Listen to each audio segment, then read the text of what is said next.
পড়ছিলাম দুজনে কলমে সানা শেখ, পর্ব সংখ্যা 10।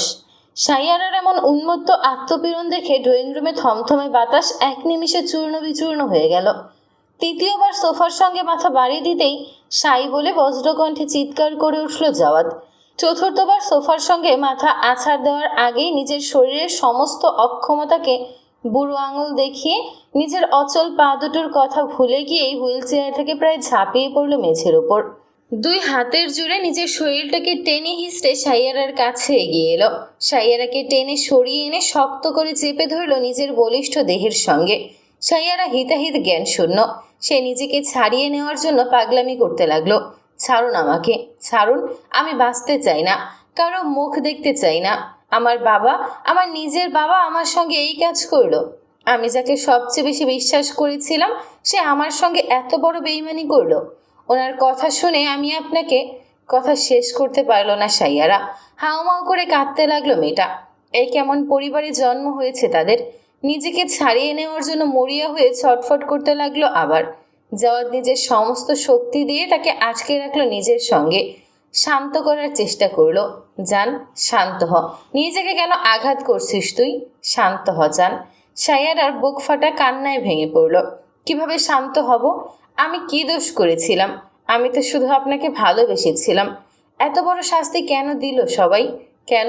আমার নিজের পরিবার, আমার নিজের আব্বা আমার সঙ্গে এমন করলো কেন?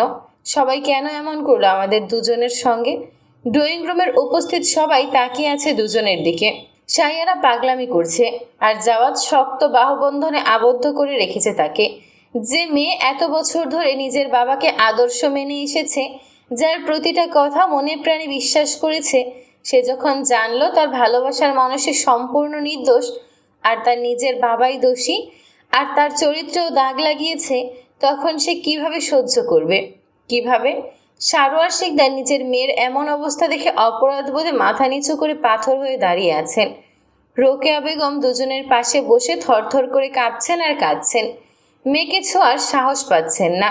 তিনি স্বামীকে অনেকবার বলেছিলেন সত্যিটা বলে দেওয়ার জন্য, নিজেও বলার চেষ্টা করেছিলেন। মেয়ের এত কষ্ট মা হয়ে কিভাবে সহ্য করেছেন তিনি আর আল্লাহ তাআলাই শুধু জানেন। নিজের সংসার বাঁচাতে মেয়ের সংসার পায়ে পিষেছিলেন।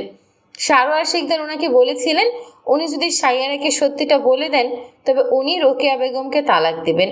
এই কারণেই উনি মেয়েকে কিছু জানাতে পারেননি। সাইয়ারা যখন সোফার সঙ্গে নিজের মাথায় বাড়ি দিল তখন ওনার মনে হচ্ছিল কেউ ওনার বুকে হাতুড়ি দিয়ে সজোরে আঘাত করল। সঙ্গে সঙ্গেই চিৎকার করে দৌড়ে এসেছেন মেয়ের কাছে। তিনি আসার আগেই জাওয়াদ এসে সাইয়ারাকে থামিয়েছে। সাইয়ারার কপাল কেটে গেছে, রক্ত পড়ছে, আগের চেয়ে আরও বেশি ছটফট করছে। নিজেকে ছাড়িয়ে নেওয়ার জন্য সাপের মতো মোচড়ামুচড়ি শুরু করেছে। তাকে আটকে রাখতে হিমশিম খাচ্ছে জাওয়াদ, কিন্তু কোনোভাবেই ছাড়ছে না সে। সাইয়ারার সাধ্য নেই তার আলিঙ্গন থেকে বেরিয়ে আসার। সাইয়ারা মুখ তুলে জাওয়াদের মুখের দিকে তাকালো। তার চেহারা দেখে আটকে উঠল জাওয়াদ। সাইয়ারার কপালে রক্ত তার চোখ জোড়ায় ঢুকে গেছে আর চোখের পানির সঙ্গে মিশে গিয়ে গাল বেয়ে বেরিয়ে পড়ছে ঝরঝর করে। ভূতের মতো দেখতে লাগছে মেয়েটাকে। জাওয়াদের বুক আরও বেশি হু হু করে উঠল প্রিয়তমার এমন অবস্থা দেখে। সাইয়ারার পাগলামিতে এতক্ষণ খেয়ালই করতে পারেনি কপাল কেটে যেভাবে রক্ত পড়ছে। অস্থির হয়ে এদিক ওদিক তাকালো সে। ছোট ভাইয়ের দিকে তাকিয়ে চিৎকার করে উঠল, তাড়াতাড়ি পানি আর ফার্স্ট এইড বক্স নিয়ে আয়। জাবিন সঙ্গে সঙ্গেই ছুটল ফার্স্ট এইড বক্স আর পানি আনার জন্য। জাওয়াদ অস্থির হয়ে ছটফট করতে করতেই বলল, জান, কেন করলি এমন? কেন এভাবে আঘাত করলি নিজেকে? আমি আপনাকে কত কষ্ট দিয়ে কথা বলেছি, কত কিছু বলেছি, কত নোংরা নোংরা কথা বলেছি। আমি আপনাকে ঘৃণা করেছি। আমি ভেবেছিলাম আপনি অন্য মেয়ের সাথে। আমি মরে যাব, আমার দম আটকে আসছে।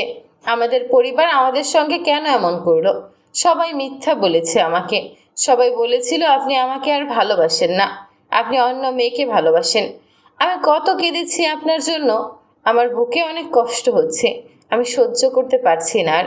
আমি মরে যাব, আমি মরে যা। জাওয়াদের মুখের দিকে তাকিয়ে উত্তেজিত হয়ে কথাগুলো বলতে বলতে জ্ঞান হারিয়ে ঘাড় ছেড়ে দিল সাইয়ারা। জাওয়াদ আরও উতলা হয়ে উঠল। সাইয়ারার গালে মৃদু চাপড় দিতে দিতে ডাকতে লাগলো সমান তালে, কিন্তু সাইয়ারা চোখ মেলল না।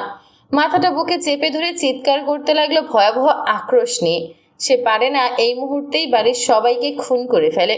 জাবিন ফার্স্ট এড বক্স আর পানির জগ নিয়ে ছুটে এলো। জাওয়াদ সায়েরাকে ফ্লোরে শুইয়ে দিয়ে তার ওড়না দিয়ে সব রক্ত মুছে ফেললো। ক্ষত পরিষ্কার করে দ্রুত ব্যান্ডেজ করে দিল জাবিন। জাওয়াদের হাত দুটো থরথর করে কাঁপছে, চোখ জোড়া থেকে টপ টপ করে পানি পড়ছে। বারবার কাঁধে চোখ মুছেও লাভ হচ্ছে না। জ্ঞান ফেরানোর চেষ্টা করলেও জ্ঞান ফিরল না সাইয়ারার। জাওয়াদ আরও দিশেহারা হয়ে উঠল। এত সাধনার ভালোবাসাকে এত বছর পর ফিরে পেয়ে আর হারাতে দেবে না সে।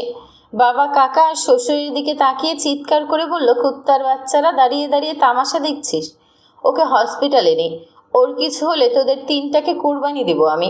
সারোয়ার শিকদার ছুটে এলেন মেয়ের কাছে। পাজা কোলে তুলে নিয়ে আবার ছুটলেন দরজার দিকে। জাবিন বড় ভাইকে ধরে হুইল চেয়ারে বসিয়ে দিল। তারপর কাকার কাছ থেকে গাড়ির চাবি নিয়ে দৌড় দিল বাইরের দিকে। সাইয়ারা চোখ মেলতেই নিজেকে আবিষ্কার করলো হসপিটালের বেডে। মাথাটা প্রচণ্ড ব্যথা করছে। মাথা চেপে ধরার জন্য দুই হাত তোলার চেষ্টা করতেই বাম হাতে বাধা পেল। মাথা বাম পাশে কাত করতেই দেখলো জাওয়াদ তার বাম হাতটা দুই হাতের মুঠোয় নিয়ে বেডে মাথা ঠেকিয়ে বসে আছে হুইল চেয়ারে। হাতে টান পড়ায় জাওয়াদও মুখ তুলে তাকালো। জাওয়াদের চোখ জোড়া আরও লাল হয়ে গেছে। মনে হচ্ছে কাঁদলে চোখ থেকে পানি নয়, রক্ত গড়িয়ে পড়বে। ডুকরে কেঁদে উঠল সাইয়ারা। জাওয়াদ হুইল চেয়ার ছেড়ে বেডে উঠে বসলো। সাইয়ারাও শোয়া থেকে উঠে বসলো জাওয়াদের সাহায্যে। তার কান্না ধীরে ধীরে বাড়ছে। মুখ নামিয়ে রেখেছে। জাওয়াদের চোখের দিকে তাকাতে পারছে না। জাওয়াদ সাইয়ারের মুখ দুই হাতে আগলে ধরে কপালে কপাল ঠেকিয়ে ধরা গলায় বলল, কেন এমন করলি জান? যদি তোর কিছু হয়ে যেত তবে আমার কি হতো? সাইয়ারা হাউমাউ করে কেঁদে উঠল। কাঁদতে কাঁদতে অস্পষ্ট স্বরে বলতে লাগলো, বাড়ির সবাই তাকে কিভাবে ভুল বুঝিয়েছিল, কিভাবে তার ব্রেইন ওয়াশ করেছিল। সাইয়ারার এই বুক ফাটা কান্না আর আর্তনাদ জাওয়াদের ভেতরের সব বাঁধ ভেঙে দিল। সাইয়ারার কপালে কপাল ঠেকিয়ে রেখে ডুকরে কেঁদে উঠল নিজেও। কান্নার দমকে তার বুক দ্রুত ওঠানামা করছে। শক্তপোক্ত শরীরটা কেঁপে কেঁপে উঠছে। সাইয়ারা জাওয়াদের বুকে মুখ গুজে শক্ত করে জড়িয়ে ধরল তাকে। পাইলে জাওয়াদের বুকের ভেতরেই ঢুকে যায় সে। জাওয়াদের শক্ত করে জড়িয়ে ধরে মিশিয়ে নিল নিজের সঙ্গে। একে অপরকে জড়িয়ে ধরে কাঁদতে লাগলো দুজনে। কিছুক্ষণের মধ্যে জাওয়াদ নিজেকে সামলে নিল। প্রিয়তমার মাথায় কপালে গালে সমানে চুমু খেতে লাগলো, যেন এই স্পর্শ দিয়ে সেতে প্রিয়তমার এত বছরের সব ক্ষত এক নিমিষে সারিয়ে দিতে চাইছে। সঙ্গে বারবার বলছে জীবনে আর কোনোদিন যেন নিজেকে আঘাত না করে। স্বামীর আদরে আর আদর মাখা কথা শুনে সাইয়ারার কান্না আরও বেড়ে গেছে। হাতের বাঁধনা শক্ত হয়েছে। এর মধ্যে দরজা নক করে কেবিনে প্রবেশ করলেন একজন নার্স। দুজনকে এভাবে দেখে কিছুটা অপ্রস্তুত হলেন বটে, তবে এমন দৃশ্য হরহামেশাই দেখা হয় তাদের। পেশাদার ভঙ্গিতে এগিয়ে এসে বললেন, রোগীকে একটু দেখি। সাইয়ারা চোখ মুছতে মুছতে সোজা হয়ে বসল। নার্স সাইয়ারাকে দেখে বললেন, আলহামদুলিল্লাহ, এখন অবস্থা স্থিতিশীল, তবে রোগীকে যতটা সম্ভব শান্ত রাখবেন। বেশি কান্নাকাটি বা মানসিক উত্তেজনা হলে মাথা ব্যথা বেড়ে যেতে পারে, আর মাথা ঘোরাও শুরু হতে পারে। একটু থেমে আবারও বললেন, আপনি আর কখনো এভাবে নিজেকে আঘাত করার চেষ্টা করবেন না। যত কষ্টই হোক, নিজের ক্ষতি করলে সমস্যার সমাধান হয় না। এখন একটু বিশ্রাম নিন। কোনো সমস্যা হলে সঙ্গে সঙ্গে জানাবেন। আমি আবার কিছুক্ষণ পর এসে দেখে যাব। নার্স সাইয়ারাকে আবারও সাবধান করে বেরিয়ে গেলেন কেবিন থেকে। জাওয়াদ সাইয়ারাকে আবার জড়িয়ে ধরে মাথায় চুমু খেয়ে বলল, শান্ত হয়ে যান, আমি পারছি না। ঠিক আছে, কাঁদ, যত ইচ্ছে কাঁদ, কিন্তু নিজেকে আর কোনোদিন আঘাত করবি না। সাইয়ারা হাউমাউ করে কেঁদে উঠল আবার। আমি সহ্য করতে পারিনি, নিজেকে আটকাতে পারিনি। আমাদের এতগুলো বছরকে ফিরিয়ে দেবে। সবাই কেন এমন করলো? ওরা শুধু কেড়ে নিতে জানে, ফিরিয়ে দিতে নয়। ওরা স্বার্থপর, মনুষ্যত্বহীন। ওরা নিজেদের স্বার্থের জন্য আমাদের জীবনের মূল্যবান সময়গুলো পুড়িয়ে ছাই করে দিয়েছে। আমি আপনাকে বিশ্বাস করিনি। তোর কোনো দোষ নেই জান। আমি আপনাকে ঘৃণা করেছি, এতেও তোর কোনো দোষ নেই। আমি আপনাকে অনেক কষ্ট দিয়েছি, তোর কোনো কথায় আমি কষ্ট পাইনি। তুই শান্ত হ, আমাকে মাফ করে দিন। যাওয়ার সঙ্গে সঙ্গে মাথা নাড়ল। এই কথা আর কোনোদিন বলবি না জান। তোর কোনো দোষ নেই। দোষ তাদের যারা আমাদের বিশ্বাস নিয়ে খেলেছে। আমি কাউকে ছাড়ব না, কাউকে না। সাইয়ারা মুখ তুলল স্বামীর বুক থেকে। হাত বাড়িয়ে গেলে হাত রাখলো। হেঁচকে তুলতে তুলতে বলল, আমার জন্য কি অবস্থা হয়েছে আপনার? জাওয়াদ নিজের গালে থাকা সাইয়ারার হাতটা টেনে চুমু খেয়ে পুনরায় গালে চেপে ধরে বলল, তোর জন্য হয়নি, হয়েছে ওই অমানুষগুলোর জন্য। কত কষ্ট পেয়েছেন আপনি, আর আমি আপনাকে ভুল বুঝে এসেছি। আর কত আপনি আপনি করে বলবি চান? তুমি করে বল না আগের মতন। আপনি আপনি শুনে পরপর লাগছে নিজেকে। সায়ারা জাওয়াদের গলা জড়িয়ে ধরে ফুপিয়ে কেঁদে উঠল আবার। কাঁদতে কাঁদতে বলল, আমি তোমাকে অনেক ভালোবাসি, আর কোনোদিন ভুল বুঝবো না তোমাকে। আমি কাউকে আর আসতেই দিব না আমাদের মাঝে। রাতটা হসপিটালে কাটিয়ে পরদিন সকাল 10টায় বাড়ি ফিরল সাইয়ারা আর জাওয়াদ। দুজনের সঙ্গে জাবিন আর সারোয়ার শিকদারও হসপিটালে ছিলেন রাতে। বাড়ির ভেতর প্রবেশ করে ঘৃণায় কারো দিকে চোখ তুলে তাকালো না সাইয়ারা। জাওয়াদ আগুন চোখে সকলের দিকে একবার তাকিয়ে নিজের রুমে চলে এলো সাইয়ারার সঙ্গে। সাইয়ারা জামা কাপড় পরিবর্তন করে ফ্রেশ হয়ে শুয়ে পড়ল বিছানায়। জাওয়াদ একেবারে গোছল করে এলো। সারা রাত ঘুমাতে পারেনি সে। লাইট নিভিয়ে বিছানায় উঠে শুয়ে পড়ল। তারপর সাইয়ারাকে জড়িয়ে ধরে চোখ বুঝলো। তার বুকে মুখ গুজে থাকতে থাকতে ফুপিয়ে উঠল সাইয়ারা। জাওয়াদ পিঠে হাত বুলিয়ে মাথায় চুমু খেয়ে বলল, অনেক কেঁদেছিস, আর কাঁদিস না, একটু ঘুমা এখন। সাইয়ারা কথা বলল না। আস্তে আস্তে তার কান্না কমে এলো। জাওয়াদকে শক্ত করে জড়িয়ে ধরে ঘুমিয়ে গেল এক সময়। ঘড়ির কাঁটা বিকেল 4টার ঘর পেরিয়ে গেছে অনেকক্ষণ। জাওয়াদ বিছানায় বসে আছে, পাশেই শুয়ে আছে সাইয়ারা। একটু আগেই দুপুরের খাবার খেয়েছে তারা। খাবার বাইরে থেকে অর্ডার দিয়ে আনিয়েছিল জাওয়াদ।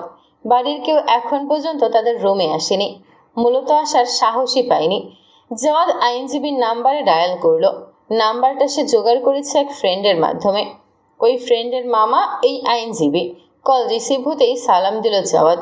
নিজের পরিচয় দিতে ওপাশ থেকে ভদ্রলোক বললেন, হ্যাঁ চিনতে পেরেছি, তোমার কথা বলেছে হৃদয়, তুমি খুলে বলো সব কিছু। জাওয়াদ একে একে সব কিছু খুলে বলল।